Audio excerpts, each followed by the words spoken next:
Hello and welcome friends. मैं हूं आकाश कोटनाला। आप देख रहे हैं yoga and Ayurveda science YouTube channel. दोस्तों, आज फिर से न्यू टॉपिक न्यू लेक्चर लेकर के मैं आपके बीच उपस्थित हूं। आज हम यहां पर घेरण संहिता की सीरीज को आगे बढ़ाते हुए विपरीत करणीय मुद्रा के बारे में जानने वाले हैं। घेरण संहिता से संबंधित आपको चैनल पर लगभग 40+ लेक्चर्स दे चुका हूं। साथ ही साथ अन्य योग ग्रंथों से संबंधित यूजीसी नेट के ओल्ड क्वेश्चन से संबंधित आपको चैनल पर 550+ लेक्चर्स दिए जा चुके हैं। आप इन्हें देख सकते हैं, कुछ नया सीख सकते हैं। यहाँ पर हमने घेरण संहिता सीरीज यहाँ पर प्रारंभ की है। आज हम यहाँ पर घेरण संहिता में वर्णित विपरीत करणीय मुद्रा की विधि, लाभ, सावधानियां और नामकरण के बारे में जानने वाले हैं। इससे पूर्व जैसे कि मुद्राएं हैं या फिर आसन है या फिर प्राणायाम है, सभी के बारे में हम चर्चा कर चुके हैं। अब यहाँ पर विपरीत करणीय मुद्रा की लाभ, विधि, सावधानी जानने से पूर्व थोड़ा सा मैं आपका रिवीजन करा देता हूँ कि आखिर मुद्रा एवं बंध क्या है, मुद्रा एवं बंध किसे कहते हैं। तो आप ध्यान दीजिएगा, महर्षि घेरण्ड ने सप्त साधन के अंतर्गत तृतीय साधन में मुद्रा एवं बंध का वर्णन किया है। जो ये घेरण संहिता जो ये ग्रंथ है, आपको मैंने पूर्व में ही बताया है कि महर्षि घेरण्ड ने इस ग्रंथ को 7 साधनों में विभाजित किया है, जिसका तृतीय साधन मुद्रा एवं बंध के नाम से जाना जाता है। महर्षि घेरण्ड कहते हैं कि अगर जो कोई भी व्यक्ति, कोई भी साधक अगर जो मुद्रा एवं बंध का अभ्यास करता है तो इसके अभ्यास के द्वारा शरीर को स्थिरता की प्राप्ति होती है। तो ये हमें याद रखना है, ध्यान में रखना है। अब हम यहाँ पर अपना जो टॉपिक है विपरीत करणीय मुद्रा, इसका नामकरण यहाँ पर जान लेते हैं कि इस मुद्रा को विपरीत करणीय मुद्रा क्यों कहा जाता है।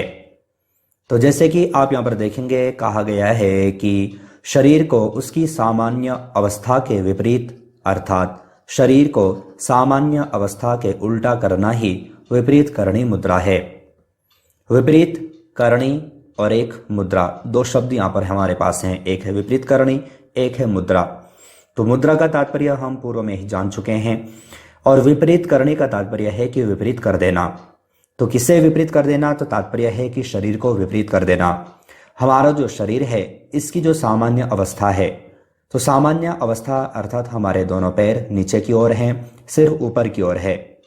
तो हमारा जो शरीर है, उस शरीर की विपरीत स्थिति में शरीर को लेकर के आना, यही विपरीत करणीय मुद्रा है। तो ये आपको यहाँ पर ध्यान में रखना है, इसलिए इसे विपरीत करणीय मुद्रा के नाम से जाना गया है। अब नामकरण हम यहाँ पर जान चुके हैं। अब इसकी जो विधि है, विधि हमें यहाँ पर जानना आवश्यक है। तो विपरीत करणीय मुद्रा की विधि क्या है, आप यहाँ पर इमेज के माध्यम से यहाँ पर देख रहे हैं।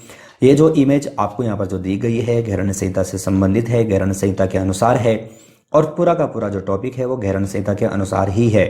मैं आपको बता दूं कि मुद्रा या फिर आसन या फिर बंध हमारे हठ प्रदीपिका ग्रंथ के अनुसार भी हमें पढ़ने को मिलते हैं।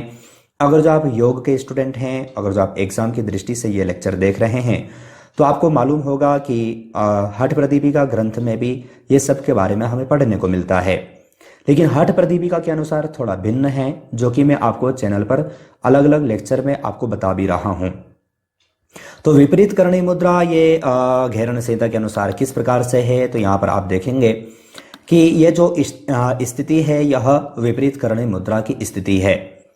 अगर जो हम विपरीत करणीय मुद्रा देखें या फिर विपरीत करणीय आसन देखें या फिर सर्वांगासन देखें, तो तीनों के तीनों लगभग सामान्य रूप से देखें तो तीनों के तीनों एक जैसे ही हमें प्रतीत होते हैं, तीनों के तीनों एक जैसे ही हमें दिखाई देते हैं। लेकिन थोड़ा थोड़ा भिन्नताएं हैं जो कि हमें ध्यान में रखना है।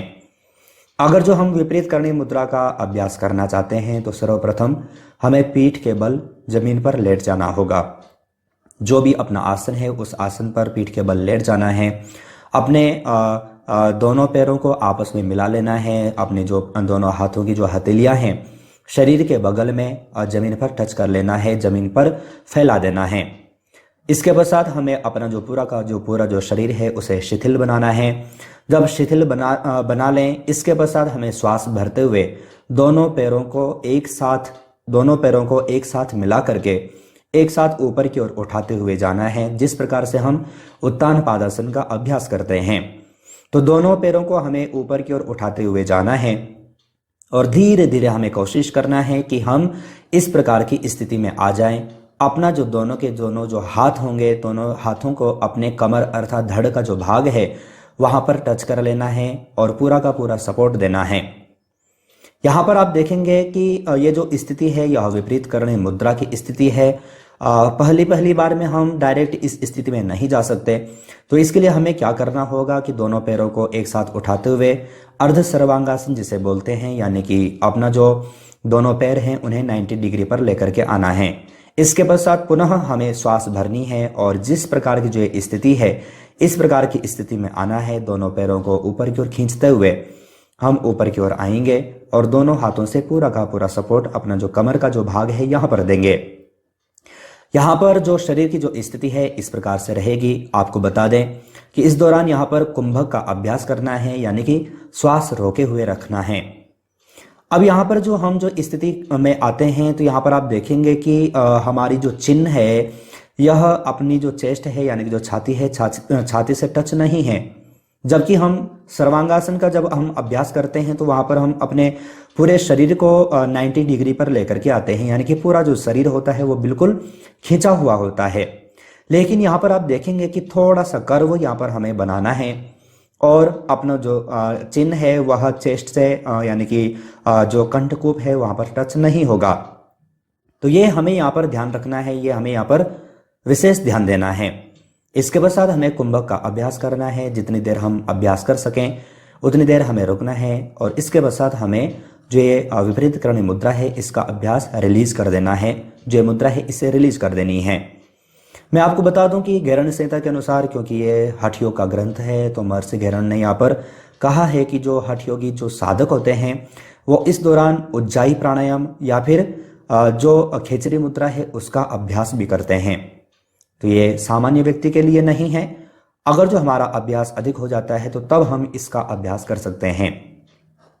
तो ये जो स्थिति आपने यहाँ पर देखी, जो पूरी विधि मैंने आपको बताया, ये विपरीत करणीय मुद्रा की विधि है।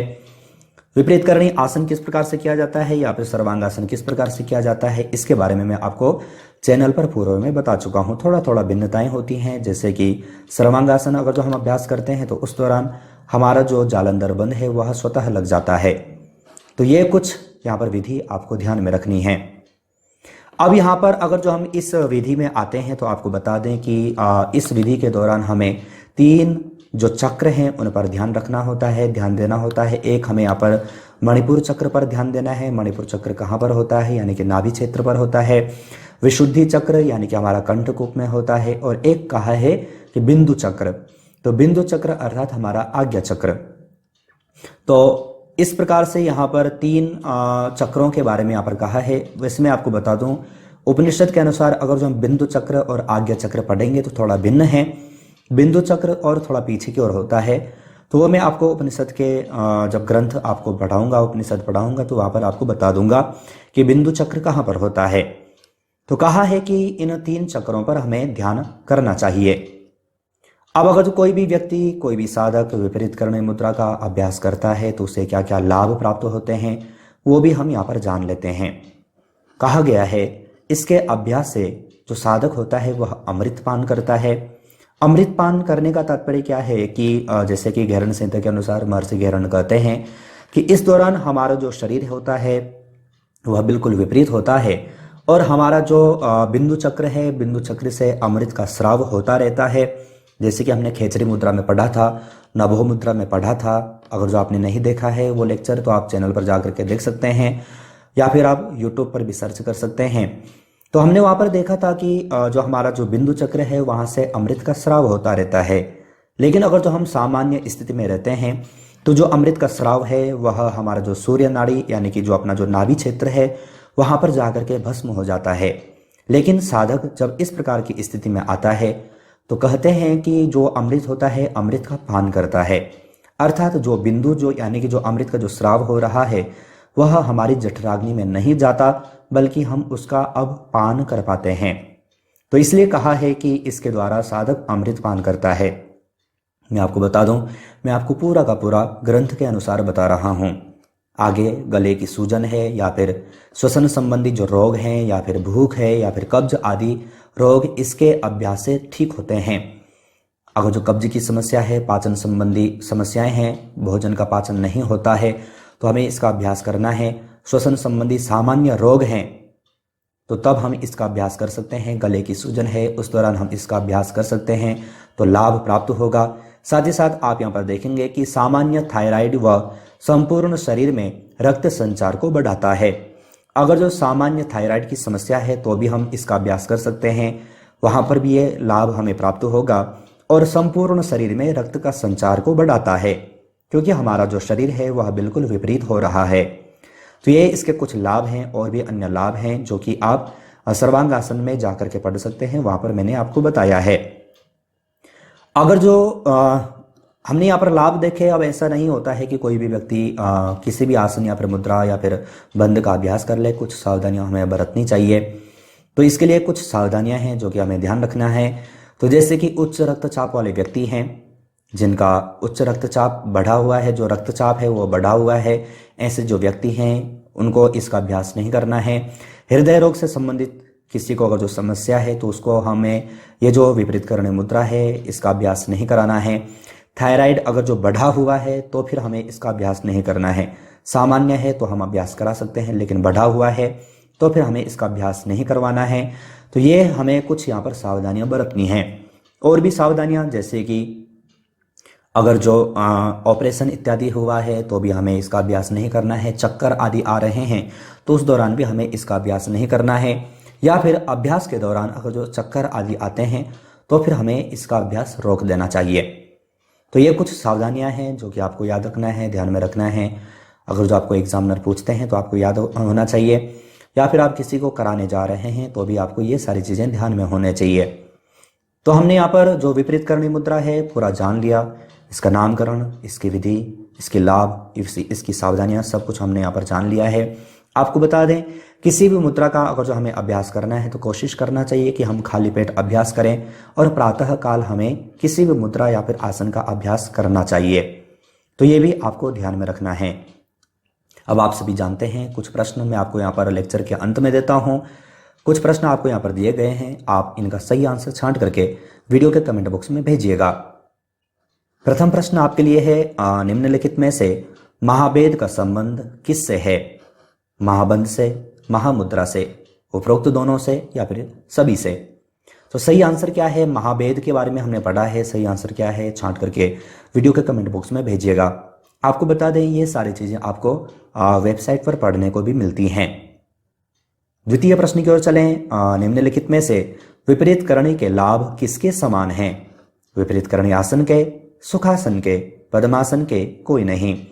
तो विपरीत करणी जो मुद्रा है इसके और किसके समान लाभ प्राप्त होते हैं पूछा गया है। सही आंसर छांट करके वीडियो के कमेंट बॉक्स में भेजिएगा। तीसरे प्रश्न की ओर चलें। निम्न में से नभो मुद्रा किस मुद्रा के समान है? विपरीत करणी मुद्रा, खेचरी मुद्रा, उपरोक्त दोनों, कोई नहीं।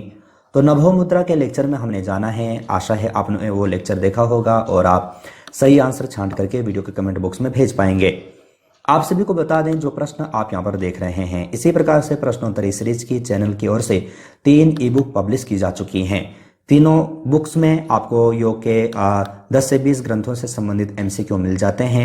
एक में आपको 500, एक में आपको 1000 प्लस, एक में आपको 1500 प्लस MCQ मिल जाते हैं। आप तीनों बुक में से कोई भी बुक डाउनलोड परचेस करने के लिए वीडियो का कमेंट बॉक्स, वीडियो का डिस्क्रिप्शन बॉक्स चेक कर सकते हैं। चौथे प्रश्न की ओर चलें। निम्न में से घेरण संहिता में मुद्राओं की कुल संख्या है? 15, 16, 20, कोई नहीं। तो घेरण संहिता में कितनी प्रकार की मुद्राएं हैं आपसे पूछा गया है। सही आंसर छांट करके वीडियो का कमेंट बॉक्स में भेजिएगा। सबके बारे में हम यहाँ पर जान चुके हैं, मैंने आपको बताया भी है। तो आज हमने यहाँ पर घेरण संहिता में वर्णित विपरीत करणी मुद्रा के बारे में जाना। आशा है ये लेक्चर आपके लिए यूजफुल था। अगर यूजफुल था तो लाइक जरूर कीजिएगा। साथ ही साथ अगर जो आप चैनल से और अधिक जुड़ना चाहें, आप चैनल पर ज्वाइन बटन पर क्लिक करके 3 प्लान में से कोई भी प्लान ले सकते हैं, चैनल से और अधिक जुड़ सकते हैं।